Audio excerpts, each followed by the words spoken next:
мынау Нұрлан Албанның ана әнші әжелері шығар дейді. Қазір бұл әже жүгіріп келіп бізді құшақтап алмасын, сүйіп алмасын дегенде үрке қарайтындар бар мысалы, иә. Ер азаматтар қазақтың аналарының, әжелерінің киімін киіп алып, жай былай көрсете ештеңе емес әзіл ретінде. Сальто айналады, акробатика, неше түрлі жерге жата қалады, бір атаны жүгіріп барып құшақтайды. Оның барлығы біздің ананың образын, қазақтың анасының образын мазақтау, қорлау. Сонда біз іштен тындық қой көп нәрседе. Сәлем салу дегеннің өзі адамдар қалай жақындатады. Ана қуанып кетті. Онда мен үйге барып былай ғана сәлем салып үйренейін деп. Кішіреймейді ғой мына. Бас деген былай түскісі келмейді ғой. Біз қазір бәрін жаппауымыз керек. Ер азамат дұрыс табыс тапқан жоқ, сол себептен мен олай емес. Жан-жағына қарап, анадан қалып қойдым, мынадан бүйттім демей, шынымен де жақсы, сапалы, саналы ұрпақ керек десе, үйде отыру керек әйел адам. Біздің поколениемізден кейінгі поколение не дейді, слабый дейді да, әлсіздеу. О дүниеде Алланың алдына барғанда бала хақысын бірінші сұрайды. Бала бірінші сұрайды хақысын. Көріңіз, мынау маған дұрыс тәрбие бермеген деп. Сол кезде ата-ананың жүрегі дүрсілдейді екен ғой. Мынау мені сатып кетпесе мынаның алдында деп. Ана мен бала бірін-бірі танымай қалады. Ана біледі өзінің жәннат екенін. Не жасай алады? Манипуляция. Әке шешең жынды болса байлап бақ дейміз да. Бірақ оның астары өте терең және оның іс-әрекеті өте терең. Сондықтан ата-ана деген сондай бір мощь қой, сила дейді ғой, мощь, сила да. Олардың бір ауыз сөзі қабыл болып кетуі мүмкін. Өзіңізге болса жарайды, ал ұрпаққа кетіп қалса қиын да. Анам ешқашан ата-анамызға қиянат жасаған емеспін, ешқашан деп айтты дейді. Әкем орнынан тұрып кетті дейді. Бір кезде түнде қарасам, әкем далаға шығып, Алла, менің баламда нең бар, келсең маған келмейсің ба деп Алламен сөйлесіп тұр екен дейді. Содан кейін бір отырсам, жүрегіме тақ ете қалды дейді. Осы қызымды барып келейін, көріп келейін деп. Үйіне барсам, есік ашылмайды дейді. Тарсылдатып есікті ашсам, қыз дейді, жіпті алып асылайын деп тұр дейді.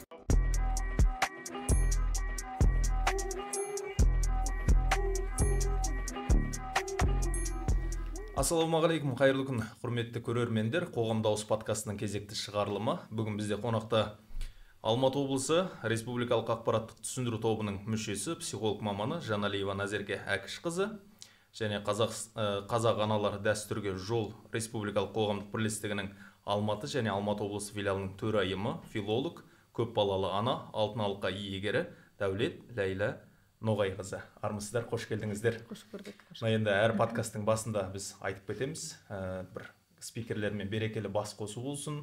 Осындай айтылатын сөздеріміз тыңдаушы құлақтарға жетсін, тақырыптарымыз толыққанды ашылып, көзқарақты көрермен өзіне үйненің көзіндей болса да бір пайдалы ақпарат алып кетсе, біз үшін ол нұр үстіне нұр болады. Енді бүгінгі тақырып жалпы біз қазақ ерте кезден ақ осы салт дәстүрді сақтап, әдет ғұрыптарымыздан аттамай, атадан балаға мирас ретінде бүгінгі таңда осы салт дәстүріміз жетіп отыр. Десе дағы осы қоғамның жаңағындай заманын қандай болса бөркін солай қисайтып дейді. Осы салт дәстүрімізді қолдайтындар да бар, арасында қорлайтындар да бар. Жаңағындай түсініксіз, өздері түсінбей, өздерінше бір пәтуа шығаратын азаматтар мен азаматшаларымыз да бар. Осы орайда осы салт дәстүр тақырыбында сөз кезегін өздеріңізге берсем. Бисмилля. Әрбір салт дәстүр, әдеп дейміз, ғұрып дейміз, және жақсы әдеттердің барлығының бастауы исламда. Құраннан алынады және Хазіретті пайғамбарымыз саллаллаху алейхи уассаламның үлгісінен алынып жатқан нәрсе.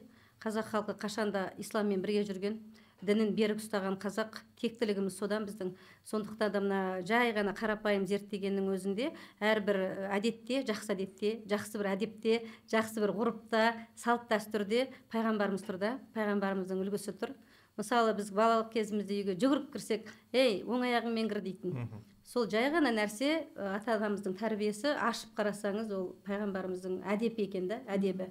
Сол секілді Құранда да аят бар, мен сендерді ұлтқа бөлдім дейді, салт дәстүрге бөлдім дейді. Ол нәрсе болу керек, әр ұлтта өзінің тілі, діні, әдет ғұрпы, салт дәстүрі.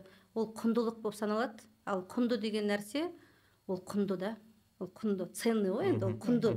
Сондықтан адам баласына ең бірінші осы нәрсені үйрету, заманға қарамай, біз атеистік заманда өстік, мен атеистің кезіндегі эпохасының адамымын дегенмен біз салт дәстүрімізді де үйдегі очаг дейді ғой, үйдің дұрыс атмосферасымен оны да ала алдық, және де әдетімізді де сол ислам дінінің ұшқынымен алып өстік. Бұл жерде адамды заманға болмаса салт дәстүрді ұмытқан деп бөлуге болмайтын сияқты.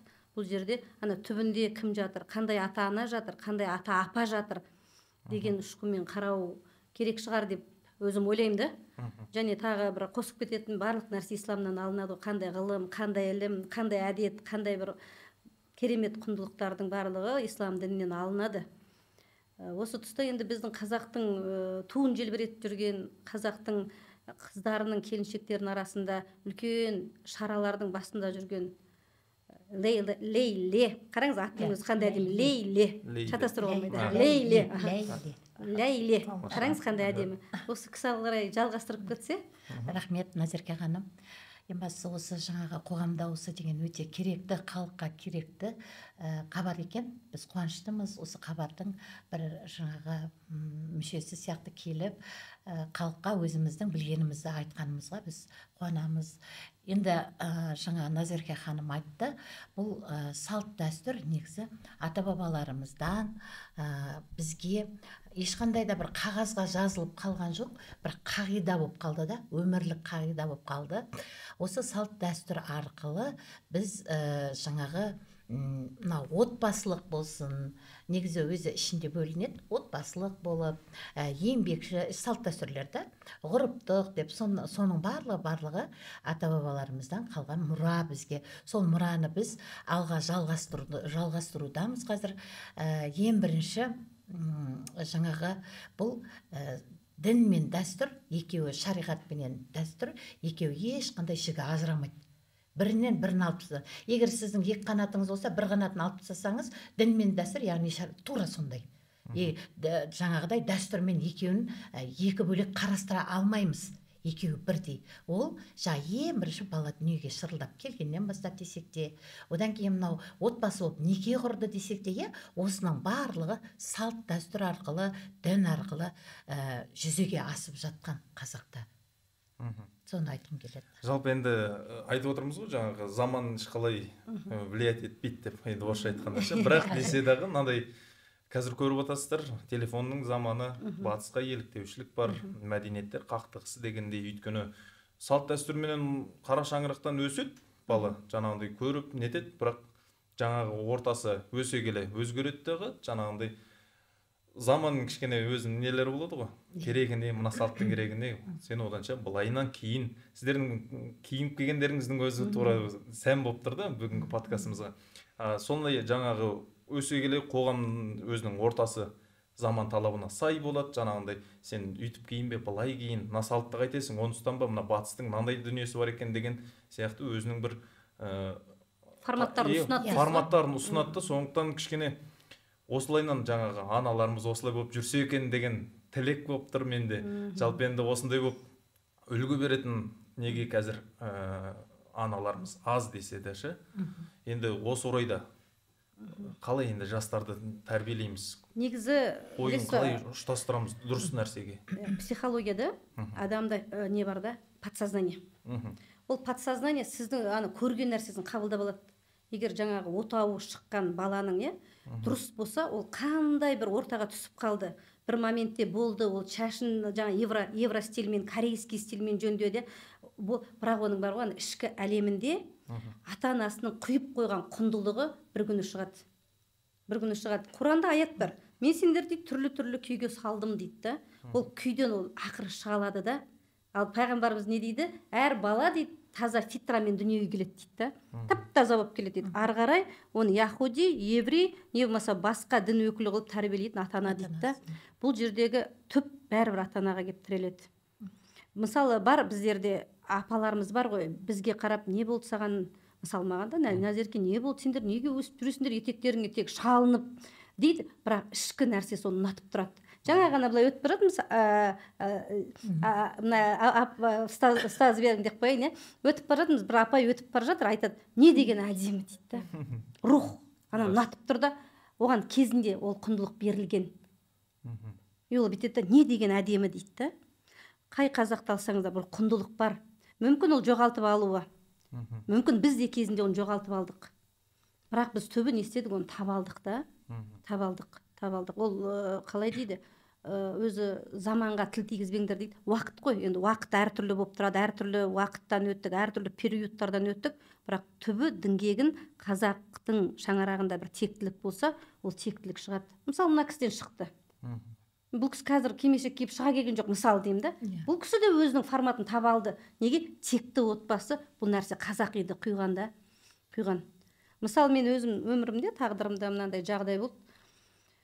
Жаңағы жұмыс қызмет істеймін, Қазақ Америка университетінде сабақ берем, содан кейін методист болып істеймін. Профессорлар жинаймыз, сабақ расписание қоямыз, кесте қоямыз. Бір күні директор шақырып айтады, Назерке, Жақсылық деген ағай бар, Ният Алинович.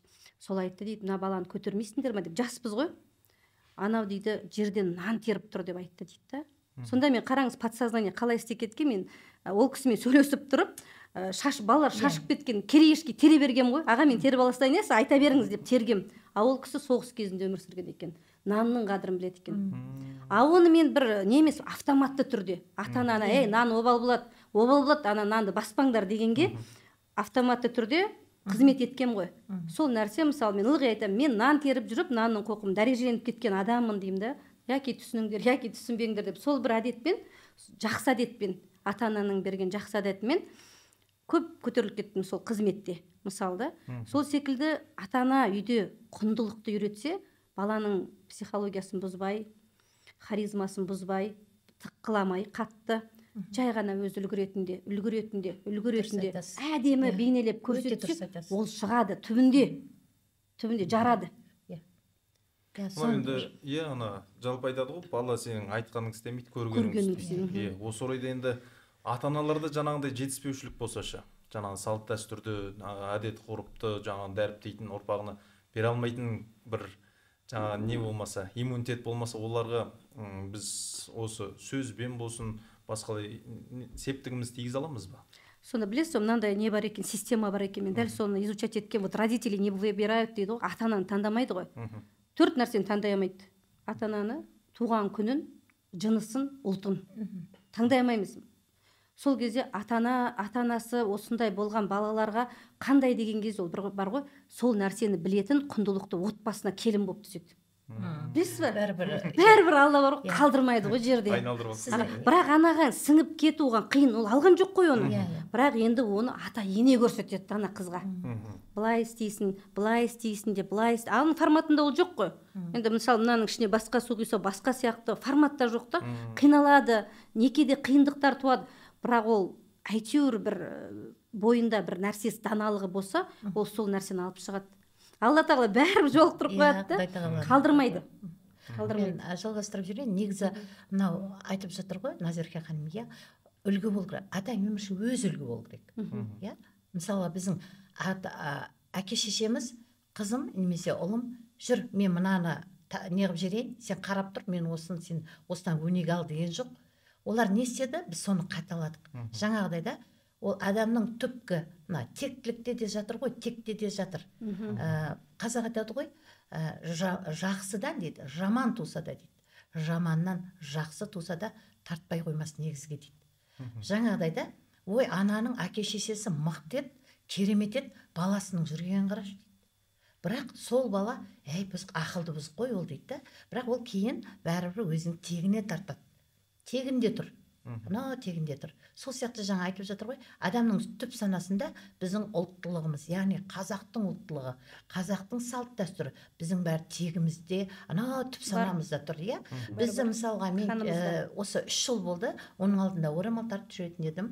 3 жыл болды осы кимешекті жаңа біз бірінші айтайын, қазақ аналары дәстүрге жол деген республикалық қоғамдық бірлестіктің жобаның авторы Айнұр Жүгінісова. Астана қаласында. Осындай керемет жобаны қазақтың бұл мақсаты, мынау салт дәстүріміз арқылы, мына қазақ тілі, қазақтың болмысы, қазақтың киімі, осы арқылы біз жаңағы ұрпағымызға жақсы өнеге насихаттап, соны аманаттап қалдыру. Оны қалай? Оны мейірім шуақ арқылы және өзіміз үлгі болу арқылы. Біреу емес. Жүріңіз, сіз кеңіз басыңызға кимешекті. Жүр, халыққа үлгі, олай емес. Бірінші өзіңізден бастаңыз. мен осы 3 жыл бойы киіп жүрмін. Мен автобуста көрсеңіз де, мен театрда көрсеңіз де, мен осылаймын.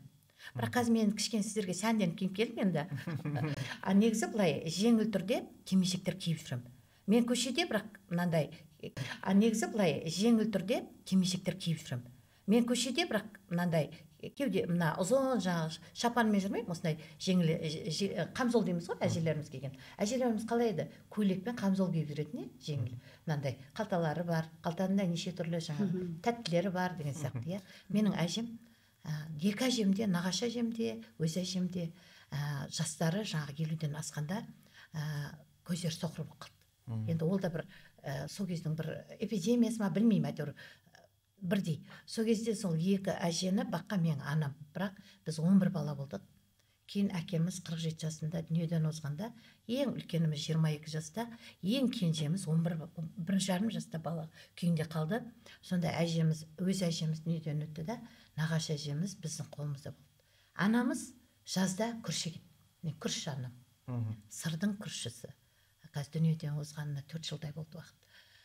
Қайраткер адам өте. Сол 11 баланы көтерді, жоғары білім алып берді. Сонда жазда күріш егеді. Майдан бастап аяғына резинке етік киіп, кетпен арқалап кетеді.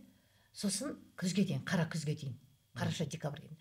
Сол желтоқсанға дейін күріш егеді да, желтоқсаннан бастап сиыр фермасына барып сиыр бағады. Неге? 10 бала асырау керек, 11 баланы. Сөйткен ананың үйде отырған әжем көз соқыр. Оған бір адам керек қасына. Ол кісі бізге қарамайды. Бірақ сол әженің сөзі, сол әженің киімі, тақуалығы бізге қатты әсер етті. Әжеміз отырғанда біз 5 қыз 5 ұл болдық. Кенженіміз 6 жасында дүниеден озды. Қазір Құдайға шүкір 5 қыз 5 ұлмыз. Сонда үлкен қыздар енді оқуға кетті. Біз енді мен ортаншы қыз болдым. Сонда әжем жаңа біз үшеуміз бар, менен кейінгі. Сонда айтады, бір байдың 3 қызы болды деген нелер айтатын. Сосын ертегілер. Сонда жаңа қыздардың әдепсіздігі мен әдептілігін айтады. Одан кейін бейді түлкішіктей сыңғырлап күлгенің жетер басыңа дейді. Тымырайып отырсаң кім келеді қасыңа дейді. Қазіргі қыздар біз ешкімді жамандауға қақымыз жоқ. Әркім өзінің тағдыры дейміз, бірақ осы аналар кім болса да баяғыда қызға 40 үйден тыйым, қалғаны тіпті анау күннен тиім деді. Бірақ қазір 40 үй емес, анасының өзінің тілін алмайтын қыздар шықты ғой. Соның барлығы бұл заманға да сілтеп қойға болмайды. Біз кеңес заманын өткердік. Ол біздің қасіретіміз. Оған ешкім кінәлі емес. Жаңағы дін мен дәстүрді білмеген ата-ана да кінәлі емес оған. Ешқандай. Бірақ қазіргі кезде біз мейірім шуақпен өзіміз үлгі бола отырып, жаймендеп салт дәстүрді енгізіп келе жатырмыз. Құдайға шүкір.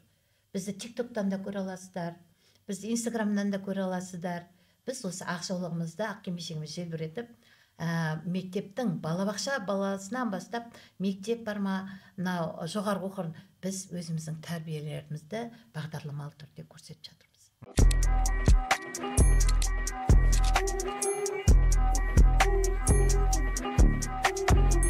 Жалпы енді кимешек жайлы, осы образыңыз жайлы айттыңыз, сөз қозғадыңыз. Жалпы енді айтыңызшы, қоғам қалай көзқарасы қандай киімге? Енді әрине көзқара қазақтың баласы әрине қараған кезде не деген тамаша, не деген өнеге, не деген жаңағы тәлім тәрбие дер.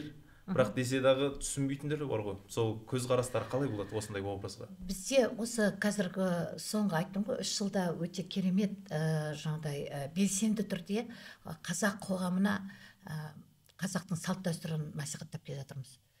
Тілді де, мына өнерді де, қол өнер болсын, ән өнері болсын, барлығын. Бірақ сол аналар кеңес заманында біреу ұстаз болған, біреу басқа салада істеген. Енді ол бойдағы нәрсені бірден жұлып ала алмайсыз ғой. Кейбір кезде кимешек киіп алып билеп кететін аналарымыз бар ше. Сол сияқты қазіргі жастарды айтып тұрсыз, жастар өте жақсы қарайды. Сіз менің әжем сияқты екенсіз деп құшақтайтын жас қыздар бар. Мына студент дейміз, жоғары. Сол сияқты жақында ғана бұл салт дәстүрді қорлау емес, бұл біздің ұлттық киімді қорлау деймін. Ол басқа ұлттың адамы емес, ол өзіміздің қазақтың мынау әзіл ойын көрсететін көптеген бағдарламалар бар ғой, және нелер, мысалы соларда ер азаматтар қазақтың аналарының, әжелерінің киімін киіп алып, жай былай көрсете ештеңе емес әзіл ретінде. Сальто айналады, акробатика, неше түрлі жерге жата қалады, бір атаны жүгіріп барып құшақтайды. Оның барлығы біздің ананың образын, қазақтың анасының образын мазақтау, қорлау, ұлттық киімді қорлау дейді. Қазір мен көшеге шықсам, айтады, ой, мына ана әже кетіп бара жатыр дейді. Мынау Нұрлан Албанның ана әнші әжелері шығар дейді. Мысалға деймін да, ол қазақта ассоциация сондай болып қалды. Бізде қазір бәрі жақсы көреді, бірақ анандай ассоциация тағы да бар да, ей, анау қазір бұл әже жүгіріп келіп бізді құшақтап алмасын, сүйіп алмасын дегенде үрке қарайтындар бар. Мысалы, иә, рас қой ол. Рас дүние, иә. Сол сияқты жаңағыдай әженің образы бізде мына кимешек негізі 3 неге бөлінеді. Жас келіндер кимешек киген. Балалы болғаннан кейін анасы сандыққа ұзатыларды салып жібереді. Сол сандықты енесі мен абысындары бір балалы болғаннан кейін сен міне салиқалы келін болдың. Енді кепшік болған жоқсың. Сен барлық тәрбиені өнегелі анаң осылай сандыққа салып ырымдап жүр енді анасы салып. Соны енді кигіземіз деп кәдімгідей той қылып басына кимешегін кигізген. Сол кимешектен кейін орта жаста мен сияқты аналар ол келіншек киген кимешек қызылды жасылды болған. Жасыл және қызыл гүлдермен кестеленген. Одан кейін орта жастағы мен сияқты аналар, мысалы мен қазір ол орта жас дегенде ол кезде естеріңізде болса 13, 14, 15, 16 деген жаңа жастарда тұрмысқа шықты ғой. Сол сияқты енді 20-25 енді 3-4 балалы болып қалады ол кезде. Сол аналар мына сары жасыл жіптермен кішкене төмендетіп жандай кимешек киген. Ол жақтарында. Одан кейін үлкен аналар ақ немесе сары жіптермен көріп келген, кестеленген кимешек киген. Осындай кимешектердің түрі бар да. Біз енді қазір жаңағы айтып келе жатқан жастарымыз бізді көрген кезде бірден әже дейді. Неге? Себебі қай заман болса да аналарымыз жұмысқа шықса да келіндеріміз бастарына жаулығын кимешегін алып тастаған жағдайдың өзінде әжелеріміз ешқашан бастан кимешегін шеккен жоқ. Сол себепте кимешек әже образында қалды. Жалпы көзқарас жаңа қорламауды өзіміздің ұлттың, халықтың алдында жүрген адамдар солар бастамаса екен, солар қорламаса екен деген мен тілегім бар. Ал егер олар қорлап атса, басқа адамға не жор, басқа ұлтқа не жор. Жалпы енді бүгінгі тақырыпқа оралайық. Енді әрине киімде бұл салт дәстүріміз келе жатқан десе дағы, мына салт дәстүрімізді жаңа жастарымыз кейде ұстанбай жатады, салт дәстүрге қарсы шығып жатады осы қоғамда. Діндегі дейсіз бе? Діндегі де салт дәстүр, енді өзіңіз айтқандай жаңағы дін мен салт өзі ұштасқан дүние ғой. Енді осыған келіспейтінде жаңағы енді қазір жастарға көбірек ассоциация жаңағындай не қоямыз ғой жастарға, өйткені ұлттың болашағы деп жаңағындай. Енді осы орайда осы салт дәстүрге қарсы шығатын жастарымыз бар, құптамайтын жастарымыз бар. Осы орайда сіз Назерке ханым өзіңіз. Мен бар ғой сондай жақсылармен көп жүрем ба білмеймін. Менің өмірімде, тағдырымда былай өте бір сондай бейәдепті жас жолықпапты. Былай қорлап, бір салт дәстүрді қорлап болмаса ондай бейәдепті адам жолықпапты. Былай мүмкін бірақ нәрседе мен жастарға сенем. Вот во мне, вот мен ішімде сондай әлем бар да, жаңа бір бейәдепті адам жолығып, бір салт дәстүрді қорлау, бейәдеп деген нәрсені көрмеппін. Және де бір жақсы нәрсе, қазіргі жастар өте ақылды. Өте ақылды. Просто бағыттау керек та оларды. Соның ішінде ер балалар әдемі. Мысалы, мешітте легі-легімен жұмада деген прям толып тұрады мешіт. Олар не иманды адамдар да, иманды балалар. Соларға енді лайықты жар болса деп қана ойлайсың. Ол жар тәрбиелеп отырған үйдегі аналар мықты болса деп, біз аналармен мешітте қатты жұмыс істейміз. Мен өзім қазірімді әдемі сөйлеп отырған мен қаталдығым бар. Қатал, прям бар ғой, қатал үйдегі қызды былай тәрбиелеп, барғанда сәлемін салып, таңертең шайын қойып беру деп. Біздің бар қолымыздан келетіні уағыз насиха айту да. Ал бірақ үйінде ол қалай істейді, білмейміз да. Көріңіз, сонда біздің қазақ халқы негізінде болмысын жоғалтпас үшін бір-біріне тектілікпен, бір-біріне, ол да бір салт дәстүріміздің ұшқыны емес пе? Мысалы, білген адамның баласын алып, сөйтіп өз реттелген ғой. Жастарға тек бағыт беретін, жаңасы айтқандай заман демесек те, атеизм кезінде ортасынан қақ бөлініп қалған аналар мен әкелер болып қалды. Деп сол үшін ғана олардың жолы болмай қалды дейміз да. Енді мына кісілер бар екен, мешіттегі ұстаздар біздер бар шамамыз келгенше мына егеменділік алдық қой біз. Енді қазір бізде қолымызда үлкен нығмет бар да, егеменділікпен біз тілімізді, салт дәстүрімізді насихаттай аламыз да. Бізге бір болу керек та. Вот бірігіп бір болып жүру керек та. И жастарды теппеу керек. Вот сен өстіп жүрсің демеу керек. Ол білместікпен жүр ғой. Ол білмей жүр да. Просто оны баурап, әдемілеп. Мысалы, мына кісілер өз бағытында кездесіп қалса, мысалы, мешітке келіп қалса, егер де Алланың рахметімен оны әдемілеп та, әдемілеп біз оны қалыпқа салып алсақ, жастарға біз сенеміз. Жастардан үлкен жетістіктер шығады. Тамаша. Мысалы, қараңыз, біз неге егемендік ала алмадық? Ниетке қарай мүмкін ала алмаған шығармыз. Жастардың ниетіне қарай біз егемендік бар да. Тамаша. Мынау енді өздеріңізге тікелей сұрақ, отбасыдағы ұстанатын жаңағы салт дәстүр кейде болады, енді ұмытылатын салт дәстүр бар, көп қолданбайтын салт дәстүр бар. Жаңағы сіз айтып отқан сәлем салу, кейбір жерлерде салатын болса, кейбір жерлерде ой, қойшы деген сияқты жаңағыдай қойып кеткен салт дәстүр бар. Соның құндылығы, жаңағы сәлем салудың өзі, жаңағыдай үлкендерден сәлем салған кезде бақытты бол, ғұмырлы бол деп бата алу, міне. Оның құндылығы осында. Оны кейбіреу түсінсе, кейбіреу түсінбей жатады.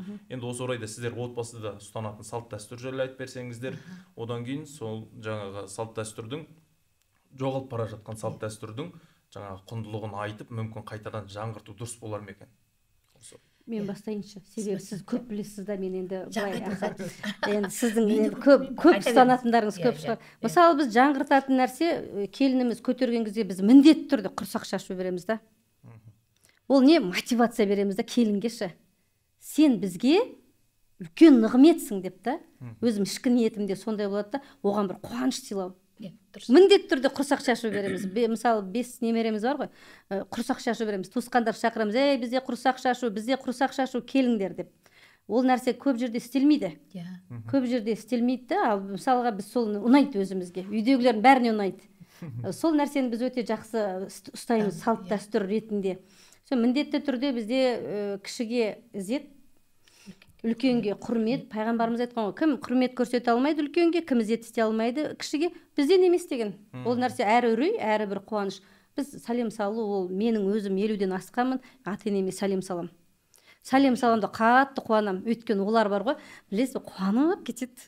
Ана кісілер қуанып кетсе, өзіміз қуанамыз. Соны көрген келін бізге сәлем салады.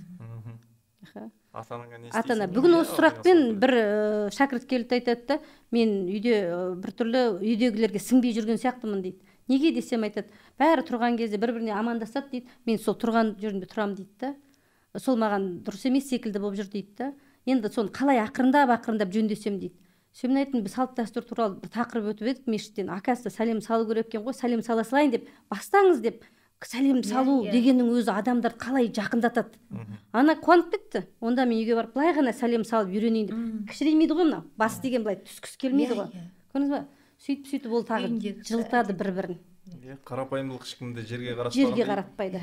Сондай бір салт дәстүрлеріміз бар енді. Жаңағы енді кешіріңіз, жаңағы құрсақ шашу дедіңіз ғой. Оны бірі білсе, бірі білмейді. Оны қалай жүзеге асады? Кішігірім көзқарақты көрермендерімізге бір оны кәдімгі құрсақ шашу деп. Сіздерде қалай өтеді ол? Бізде кәдімгі дастархан жайылады. Біз өзіміз отбасы, ағайындар жұма шайын ішеміз. Ол күні қандай семинар қойылды, қандай жұмыс, ол ешкімге маңызды емес. Әр үй туысқандық қарым-қатынас дейміз. Өйткені пайғамбарлық келгенде Хадижа анамыз не деді? Сен туысқандық қарым-қатынасты жақсы ұстайсың деді. Туысқандық қарым-қатынасты кім жақсы ұстайды? Байиды. Өте байиды. Сол нәрседе біз жұма шайы деп бәріміз шақырамыз бір-бірімізді, сол жұма шайын қош жүреміз ғой енді. Қош жүреміз, бізде құрсақ шашу тағы шайы. Бізде осындай көбею болып жатыр, бәріне хадия жасаймыз. Подарка жасаймыз, әр қайсысына сыйлық аламыз. Олар сол сыйлықтан ақ біледі.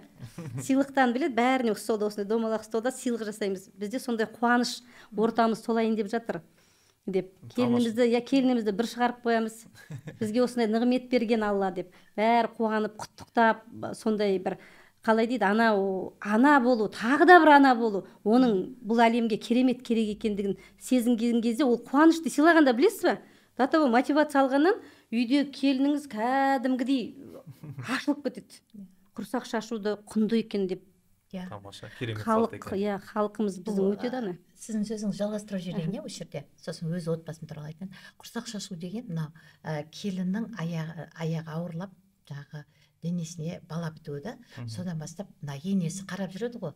Соныменен қуанған енесі мына келін ол кезде жерік болады, енді тамаққа ұйқысы келіп жатады. Енді қазір сол өте үлкен мәселе болып жүр ғой. Келініміз ұйықтайды түске дейін, немесе жаңағыдай дейді. Ол кезде мына мықты психолог ана, ене, ана келіннің барлық несін біліп жүріп, оның аяғын ауырлағанын да біліп жүріп, көрші көлем абысындарын шақырып, мінекей біздің келін осылай аяғы ауырлады, құрсақ шашу тойын жасайық деп жатырмыз деп. Одан кейін олар өзінің несін айтады, сен жерік асына келеді. Сосын айтады, сен бүйт, сен үйт. Сосын бірдің қазақтың мынандай бір ырымы болған екен.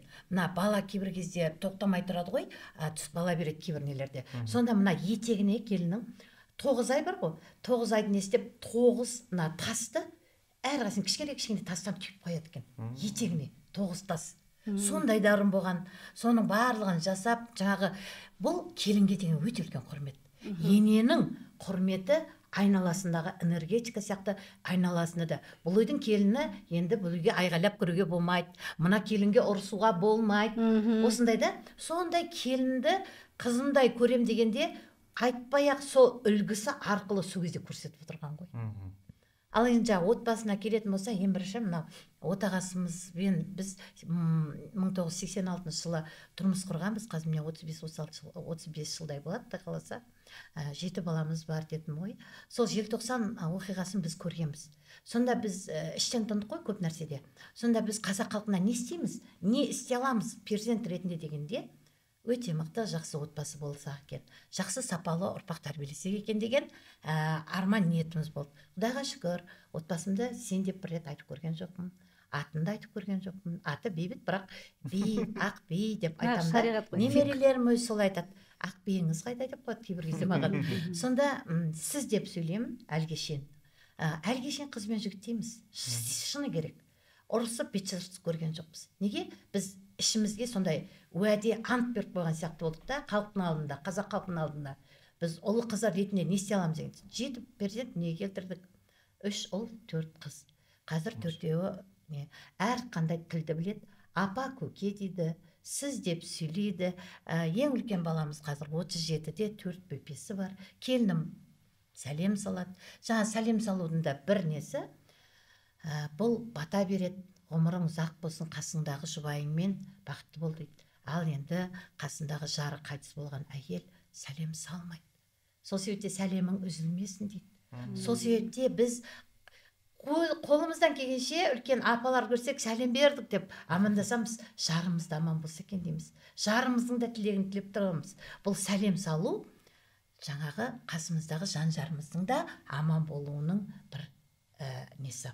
Сол себепте қазір келінім сәлем салады. Қыздарыма таң қалған, Қарағандыға тұрмысқа шыққан, бәрімізге сәлем салады. Сөйтсе бір атасы да сәлем берді, сәлем берді деп болды. Сондай жақсы нәрсені жұртқа жаю арқылы, жақсы нәрсені өзіңіз үлгі болу арқылы барлығы қазақ қоғамы рухы көтеріледі. Мен Назерке ханымды қоштап отырмын. Мен де жастарға қатты сенемін. Мен де жастарға сыйлаймын. Жастардың қазіргі өздерінің ұрпақтарына беріп жатқан тәрбиесі өте мықты. Соған біз тамаша үлгі болса екен. Сіздің де жасап жатқан игілікті, ізгілікті мешіттерде жасап жатқан ісіңіз, біздің де ісіміз, біз бір қазақтың мүддесін, бір қазақтың мұңын мұңдап, жоғын жоқтап отырмыз. Біздің илеп жатқанымыз бір терінің пұшпағы. Сол себепте біз бар кезде бірігіп, кеше ғана дін мен дәстүр орталығы ашылды. Сол кезде де біз осындай баталарымызды айтып отырмыз. Тамаша, керемет. Тағы бір қосып кетсем бола ма? Мысалыға Жетшілбек бар ғой. Ол салт дәстүр емес, бірақ жақсы әдет та. Жұма күні, ол құрметті күн екенін балалар сезінеді да. Қазір біз осындай бейбіт уақыттамыз. Ертең қандай уақыт болатынын біз білмейміз ғой. Бірақ бала жұманы білу керек та. Біз енді білмеймін қай шаңырақ пісіре ме, біз міндетті түрде Жетшілбек пісіреміз. Ниетіміз мына балалар білсін деп. Міне бүгін жұма, шелпек пісірілді, дастархан жасалды деп жақсы әдетті енгізгенбіз. Ол жұма күннің жаңағындай қасиетті екенділігін екінші жағынан көршілерге бергеннен кейін көрші ақысы тәңір ақысы деген бір жаңағындай қарым-қатынасты да түзейттеуге келеді ғой жалпы. Мынау енді айтып отырсыз ғой жаңағындай көп балалы анамын деп. Не деген сіздің жаңағы өмір айтқан сөздеріңізден не деген өнеге, не деген салт дәстүр деп шынымен таңғалып отырмыз. мынау енді қоғамда бар, не көп балалы енді алла тағала беріп отырса дағы жаңағы өздері қарсы болады кейде. 1-2 бала деп қазір енді бұрынғы алтын құрсақты аналарымызды қарасақ 10 бала, 15 бала, кемінде бір 7 бала деп жаңағындай. Енді қазір не олай емес десек, фигурамды құртамын. Кішкене заман талабына сай жүрейін, 1-2 жетеді, қалған асырай алмаймын деп десе дағы әр бала өзінің ризық несібесімен жүреді. Осыны бір толыққанды түсіндіріп беріңізші. Мен түсіндіргенім, мен мысалға өзім осы сіздердің қастарыңыздағы Қазақтың мемлекеттік университеті соны бітірдім. Сонда оқыдым. Жолдасым да сол жерде оқыды, отағасым да. Сонда мен 1-2 жылы мектепте жұмыс істедім, және ұлттық аспаптар музейінде де жұмыс істедім, мұражайда. Бірақ мен 1-2 баладан кейін бір күні бір баламыз, 2 бала, екеуміз де жұмыстамыз, отағасым менде. Сағат кешкі 9-ға дейін балабақшада қалып қойған. Ол мені алады деген, мен ол алады деген. Сосын үйге келгеннен кейін отағасым айтты, енді сен үйде отыр. Мен сені асыраймын. Қалай болғанда да, бір күн болар, бір күн болмайды, бірақ асыраймын. Сен балаларды тәрбиеле. Сен елдің баласын тәрбиелеймін деп жүргенде, өзің балаң қалыс қалып жатыр. Ана баланы енді қазір травма дейді ғой. Ішкі жарақаты болмасын деген сияқты. Бала кейін айтпасын, мен сөйтіп қалып қойғанмын деп. Сол сөйтті жарайды деп бірден көндім. Мен айтып тұрмын ғой, менің барлық нем, жолдасым қандай нәрсе айтса, мен қазір айтсам күледі кейбіреулер. Мен жолдасым күннің көзі шыжып тұр, бір сен осы жерде күте тұр десе, тұрып күннің астында мен тұрамын күтіп, еш ренжімей. Қазірдің өзінде. Неге? Мен соған өзіме ант бердім деп айттым ғой жаңағыдай, біз өзімізге. Сол себепті жарайды дедім. Сонымен үйде 7 баланы үйде отырып, бірінен соң бірі туылды ғой, және арасы жақын емес. 3,5-4 жыл 7 бала. Қайта көп тумаппын деп ойлап қоямын кейбір кезде. Сонымен 7-ші баламызды негізі қызым тұрмысқа шыққан, сонымен қосылып туғаннан кейін ұят болды енді. Содан кейін жаңағындай қоя қойдым енді, қойбай деп айтпесе, баланы керемет жақсы көремін, және сол баланы тәрбиелеу жолында біздің үйде жаңа айтып тұрмын ғой, ешқандай ұрыс керіс дүние үшін, тұрмыс үшін, басқа үшін ұрыс керіс болып көрген жоқ. Менің анамды айтатын, қара нанмен су ішіп отырсаң да, отбасының берекесін ұста, отағасының жағасы кірлемесін, ол халықтың адамы деп айтатын. Өйткені мен жолдасым қазір 10 кітаптың авторы, Құнанбай Қажы, Байшөгел деген кітаптардың авторы, Бейбіт Сапаралы өзі Семей, мынау Абай атаның туған жерінен, Қарауылдан, сол жақтың мен келінімін. Сол себепте мен анам айтатын, осындай қасиетті жердің баласы, күйеу баласын өте қатты сыйлап кетті. Менің анам сырдың дән падишасы деген атақ алған, ғасырдың батыр анасы деген атақ алған, социалистік еңбек ері, КСРО жоғары кеңесінің депутаты болған Салима Жұмабекқызы Жұмабекова деген ана, қоғам қайраткері, батыр ана, жандай ақ батагөйлі ана болған. 85 жасына келер шағында дүниеден озды. Биыл ендігі жылы 90 жылдық болды. Күйеу балаларын қатты сыйлады. 5 келіні болды. 5 келіні ұрысып отыратын да, бірақ айтатын, ана келінімнің ақжарқындығы маған ұқсаған, мына келіннің қол ашықтығы маған өзіне тартып отыратын да, жаңағыдай ше. Мына келіннің аңқаулығы маған ұқсаған, мына келіннің қайсарлығы маған ұқсаған деп, бәр келінін ешқайда ешкімге неткізбей айтып отыратын. Ал бізді қыз болдық қой. Бізді жаңағы қыз кішкене алыстау болу керек дегендей, біздің балаларымыз жағында да жиен, біздің өзіміздің елде, мына қыздың баласын жиен деп айтады. Мысалы, мен қазір 2 қызымның балалары бар, мен жиен немерем дейді. Менің жолдасым да сөйтеді. Өзімнің немеремізді немерем дейміз да, қыздың немересін жиен деп айтамыз. Енді қарасаңыз, қазіргі жастар деп отырсыз ғой, балалатым. Енді мен үйде отырдым, 7 баланы өсірдім, Құдайға шүкір. Міне осы 55 жасыма, қазір 58-демін. 55 жасқа келген кезде осы қоғамдық бірлестіктің ашылғанын маған хабарлады. Айнұр Жүгінісі, жаңағыдай жолдас болып сөйтіп жүрген. Алматыда ашылу керек. Біз бірден ашылдық. Содан бастап мен осы қоғамның жұмысына шықтым. Соғанға дейін үйде отағасыма айтқансы балаларын тәрбиелеп сөйтіп отырғам. Енді қарасаңыз, менің бір қызым химия бітірген, бір қызым тағы бір жоғары оқу орнын бітірген, 4-тен балалары бар, олар да үйде отыр. Тамаша. Білімді, ағылшын тілін біледі, қазақ тілін біледі, орыс бәр тілді біледі, КТЛ-ді да бәрін оқып. Бірақ неге? Ол мені көрді. Қазір 4 балаларын әрқайсысы бағып, күйеулеріне көніп, ал егер жаңағыдай фигурамыз болады, ол жұмысқа баратын әйел. оғанда ешқандай реніш жоқ, оғанда ешқандай жаман көзқарас жоқ. Ол өзі сол қоғамы, ортасы солай тәрбиелеп тұр. Түсіндіңіз ба? Сол себепте біз бұрыннан әйел адам, егер еркек асырай алатын болса, менің анам айтты ғой, қара сумен нан жеп отырсаң да, үйде отырып, балаңды тәрбиелеп, күйеуіңнің жағасын кірлетпей, сондай жақсы қызмет қыл деп, Сол сияқты қазіргі қыздар жан-жағына қарап, анадан қалып қойды, мынадан биттім демей, шынымен де жақсы, сапалы, саналы ұрпақ керек десе, үйде отыру керек әйел адам. Шындығын айтайын. Ол үйде отырып интернетпен де жұмыс жасап жатқан. Интернет, менің ұлымның достарының келіншегін білем, интернет арқылы мықты торт нетіп, өзінің кондитер цехын ашып, Орамалда қазір деген 4-5 жерде нүктесі бар елдің. Осылай да істеуге болады. Ол үйінен шыққан жоқ бірақ. Біз қазір бәрін жаппауымыз керек. Ер азамат дұрыс табыс тапқан жоқ, сол себепте мен олай емес. Бәрінің берекесін ұстайтын әйел адам үйде. Сенің егер күйеуіңнен асырып, немесе күйеуіңе жетпей айлық тапқанмен, оның берекесі жоқ. Себебі сен отбасында мейірім береке жоқ. Сенің ойың бәрі далада тұр. Неге? Сен қызмет істеуің керек. Сен тағы басқа істеуің керек. Сен ешкімнен қалғың келмейді. Бірақ сен егер отбасында отырып сол күшті нәрсені жасасаң, ауызбіршілік үйіған айрандай қылып ұстап отырсаң, оның барлығы керемет болды. Қазір мен қуанам да, өйткені мен үйде отырдым ғой енді. Айтады, сіз әнші. Мен мектеп жасынан әнші болатынмын. Мен мектеп жасынан тігін тігетінмін, өнер. Мамамның метр алып қойған нелерін өзіме қап сияқты қылып, түнгі көйлектер тіккен адаммын мен деген, сондай. Соның барлығын мен көрсетпей халыққа, мен балаларымды тәрбиеледім ғой, қыз бен ұлымды. Қазір ән айтып жүрмін. Жолдасым рұқсат етті. Неге? Өйткені мен ұлды, қызды жақсы тәрбиеледім. Жақсы енемін мысалға деймін да, өзім немде. Өзім мақтамаймын, бірақ сонда да айналамдағылар қызығады. Неге қызығады? Сол нәрсені істей алса, бәр қазақтың үйінде ауызбіршілік береке болады. Тамаша, керемет. Осы жерде толықтырып кетейін. Бұл жерде әйел адамдар жаңағы фигурам бұзылатын нәрсе қайдан шығады білесіз ба? Ол еркегінен шығады. Күйеуінің талабы сондай да, фигураң бұзылып кетпесін дейді да. Опана, установка кетті да. Көрдіңіз ба? Соң ол мейлінше фигурасын сақтауға тырысады да. Және бала босанса, бұл одан арман бұзылады фигурам деп. Сондықтан жаңа мына кісінің жары секілді әрқашан қолдау көрсетуді керек та. Тура осы кісілердің форматы өте әдемі екен да. Екеміз қазақтың санын, енді мен шариғи тұрғыда айтайын, пайғамбарым үмбетін көбейтейік. Сен маған қандай тұлғада болсаң да, қандай қалыпта болса да ұнайсың деп ер адамынан жақсы бір мотивационный сөздер естіп тұрса, әйел адам ол не істемейді. Өйткені әйел адам туған сайын қаны жаңарады. Көп медицинаны олар өте жақсы біледі. Просто еркек адам тармас етеді да.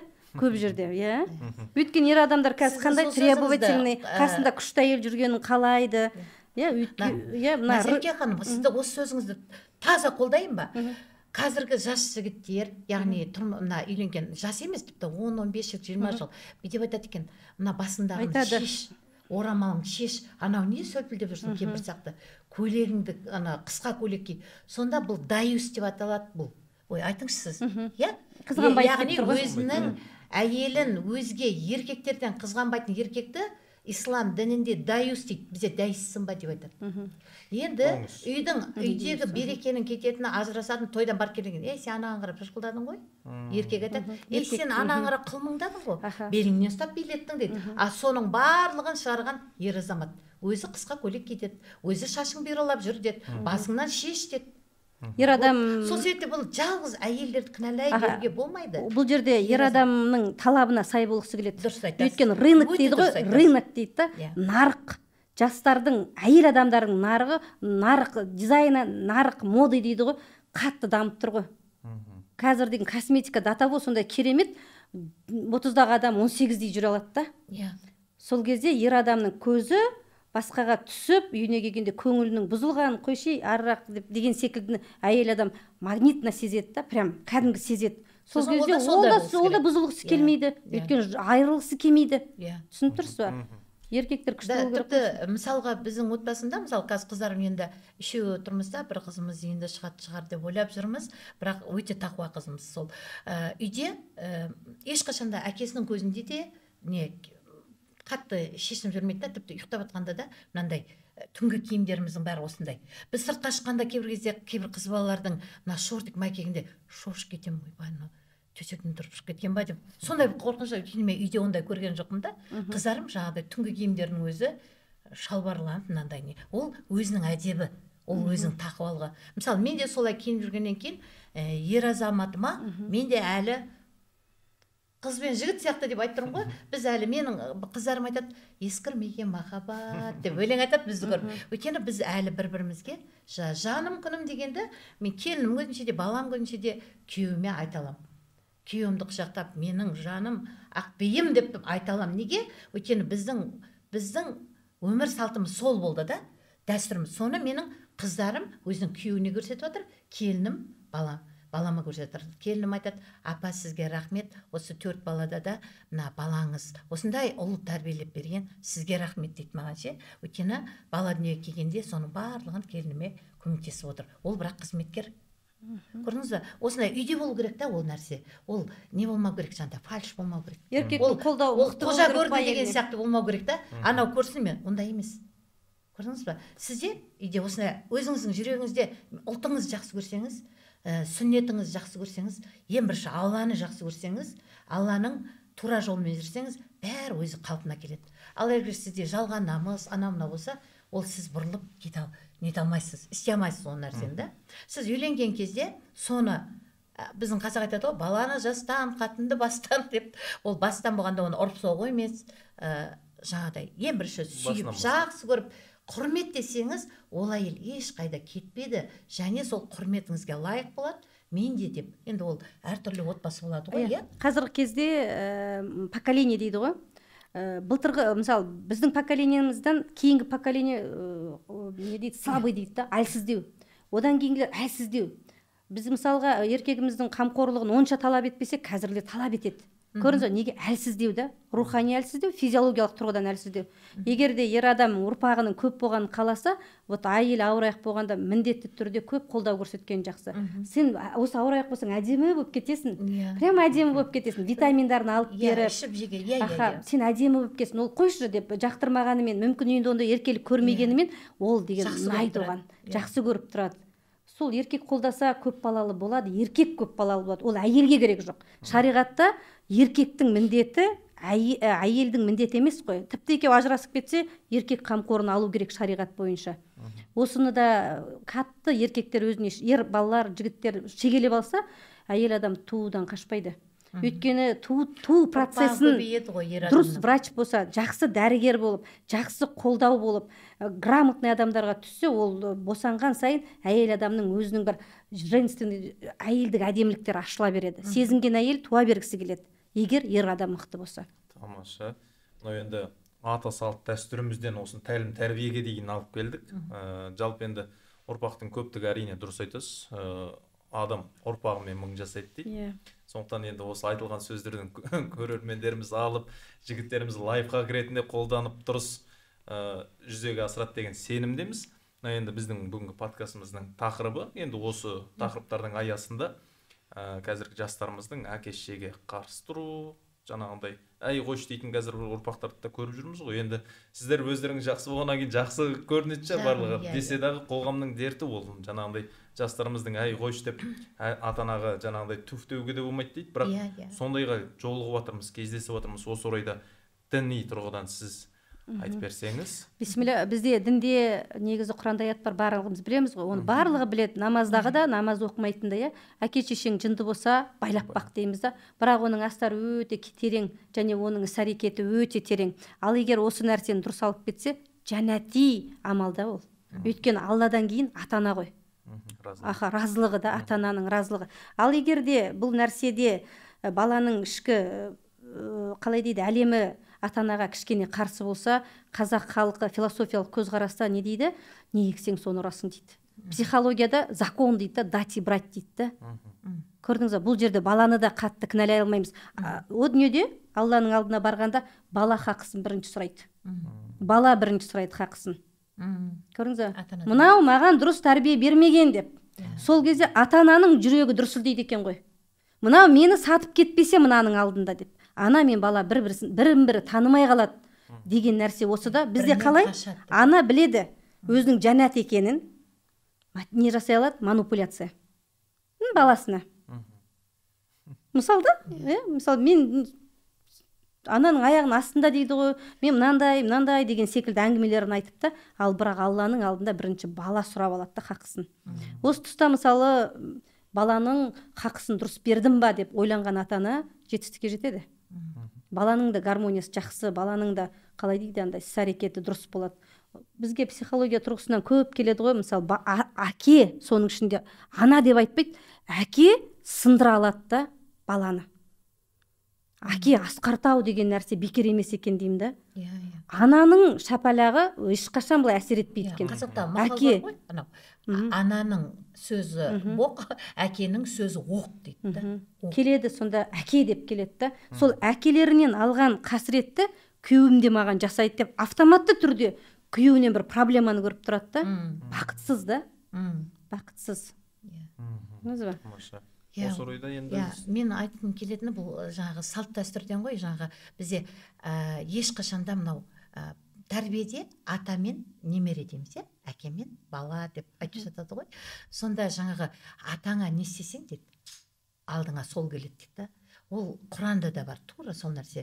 Біз ана Лұқман сүресінде айтады ғой, ей балам, әке шешеңе жаңағыдай ешқандай да түк тиме деп айтады. Содан кейін жаңа сіз айттыңыз ғой, Аллаға серік қосудан кейінгі екінші ата-анаға құрмет көрсету да.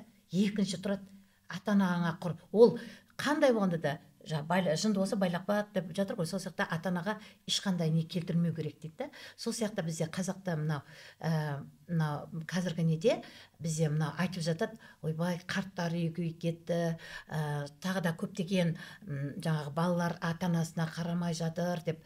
Шынымен де біздің немізде біз жақсы жағын көреміз, өйткені біздің айналамызда, Назерке екеуміздің айналамызда жақсы адамдар шынымен де көп шығар.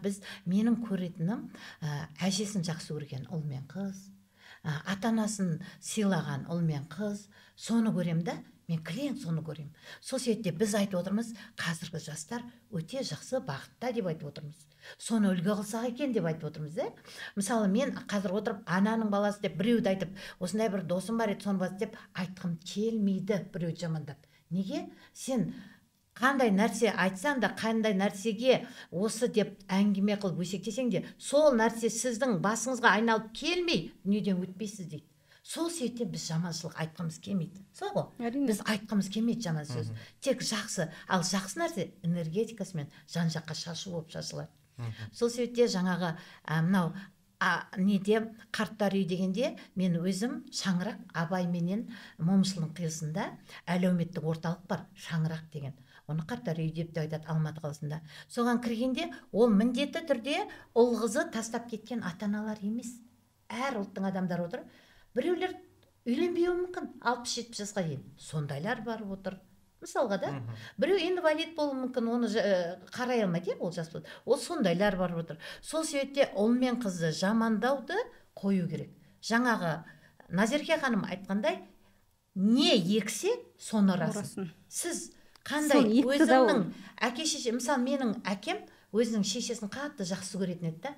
Апам деп жүретін да. Біз әже дейміз ғой, апам деп келетін. Соны әкем менің өзінің әйелі менің анама да көрсетті да. Бір жаққа жаңағыдай ол кісі механик инженер болатын.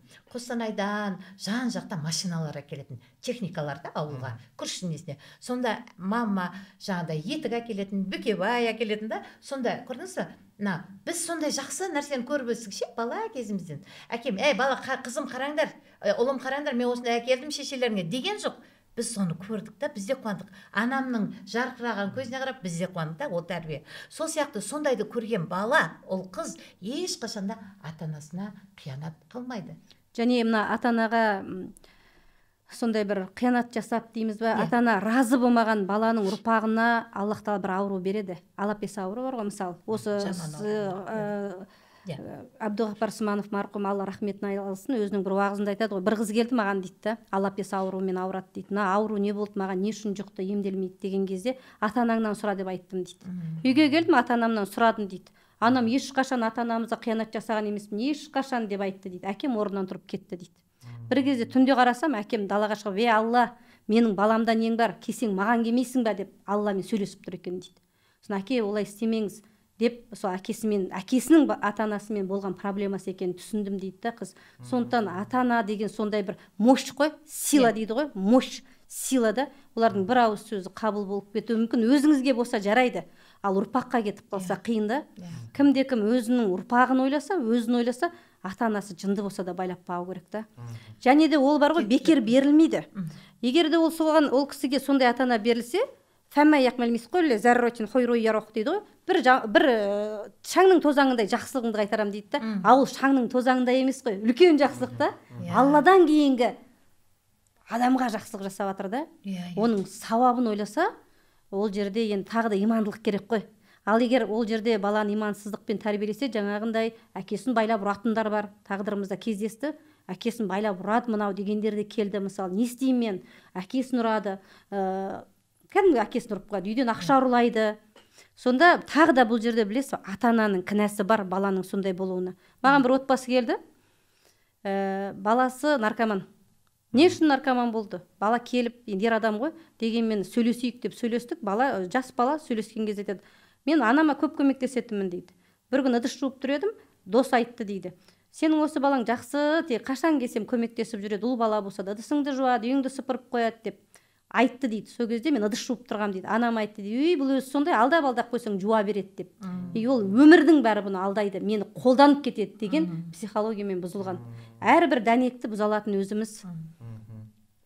Тамаша. Мынау енді ата-анаң жынды болса да байлап бақ деп жатсыз ғой. Осы ата-анасы жынды болмаса да, жаңағындай бағуға келген кезде үйленіп алып, біз бөлек шығамыз деп жатады жастарымыз. Естіп жатамыз ғой, жаңағындай біз бөлек шығамыз деп. Жаңағындай енесіне жаңағындай не жасамайды, құрмет көрсетпейді деген сияқты.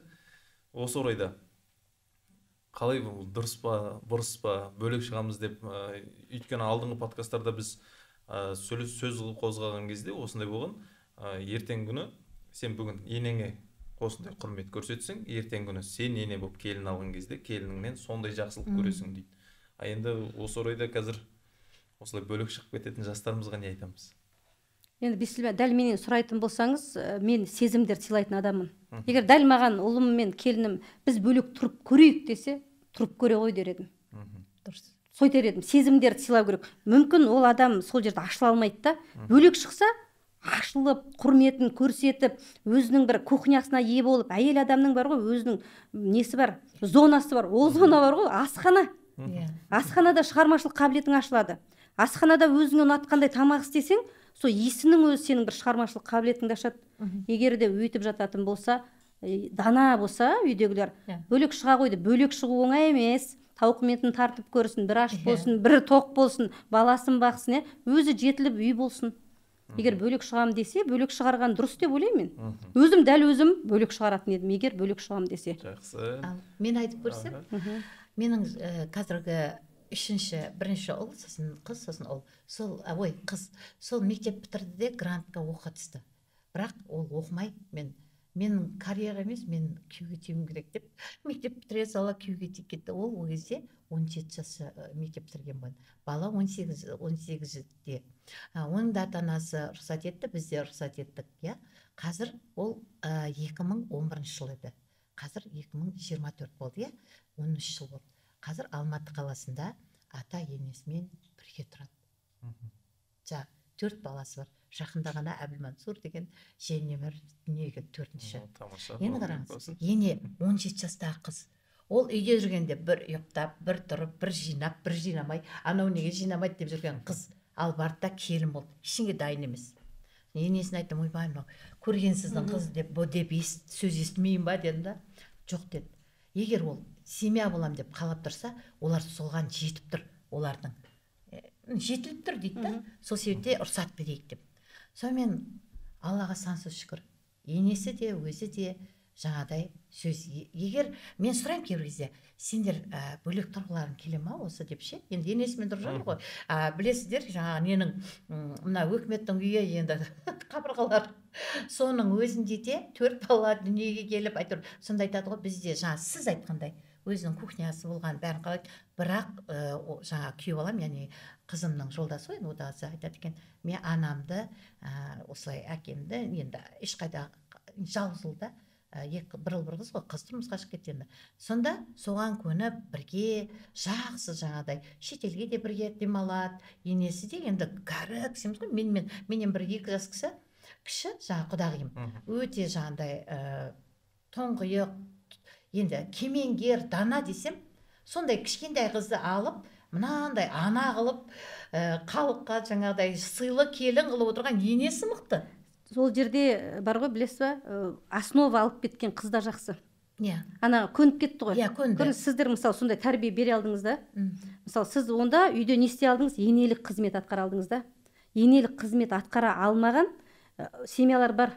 Ол жерде білесіз ба, резонанс, война дейді, соғыста, ол соғыста аман қалу үшін шығару керек бөлек. А ол сізден бастау алып алды ғой, ана қыз. Қызыңыз сізден бастау алды. Сіз оған тек қана ана емес, ене де бола алғансыз. Сен деген ертең бір жерге барасың, сонда сен былай істеуің керек деп, ана тем более күйеуіңіз шығармашылық творческий кісі екен. Мысалы, сіздер оған құндылық бере алғансыздар. Содан кейін оған ол жат емес. Ал үйдегі бар отбасылар ата-анасымен тұрмаған. Не болмаса тағы да басқа ондай тәрбие көрмеген. Мен өзім ата-анам енеммен тұрған жоқ. Мысалы осы жақ ауылда да, бірақ жаңағыдай бәрі қазақтың салт дәстүрімен. Көрдіңіз, бар ғой тектілік.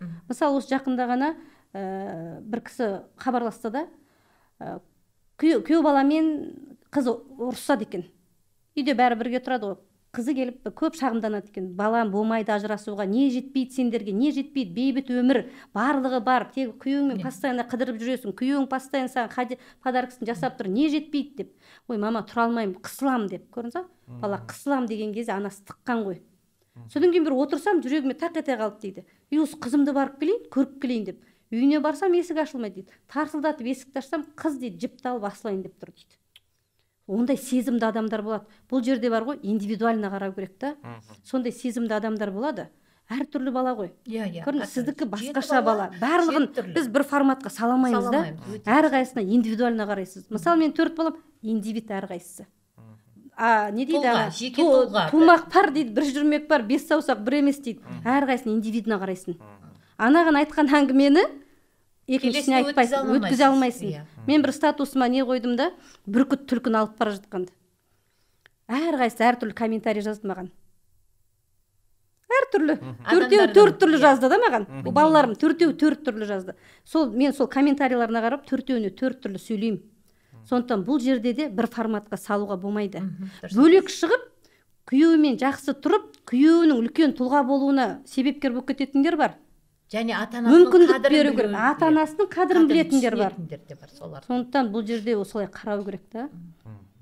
Тамаша, енді бүгін ата салт дәстүрімізден осындай тәлім тәрбиеге дейін алып келдік бүгінгі тақырыптарды.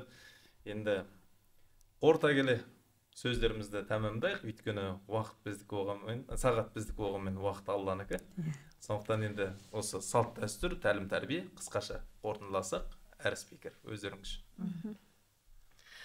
Қазақ айтады, ұлттық тәрбие бұл салт дәстүрден басталады дейді, бастау алады деп.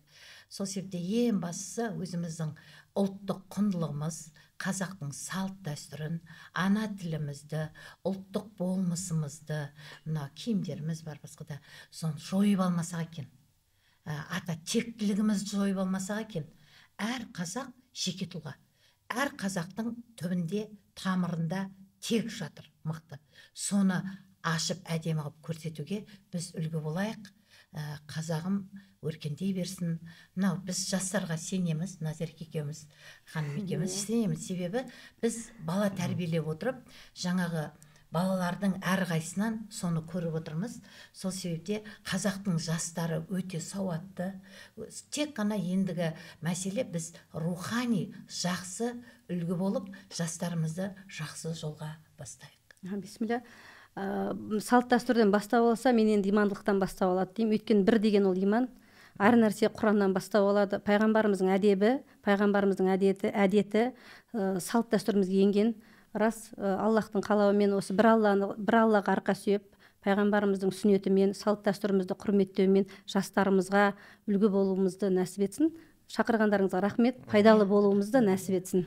Жақсы, енді алтын уақыттарыңызды бөліп осындай керемет сұхбатқа келіп подкастымызда жаңағыдай тақырыбымыз толыққанды ашып көз қарақты көрермендерге керек дүниесін бердік деген сенімдеміз. Сіздерге көп рахмет. Ал енді құрметті көрермендер, каналға жазылып лайк басуды ұмытпаңыздар. Назарларыңызға рахмет.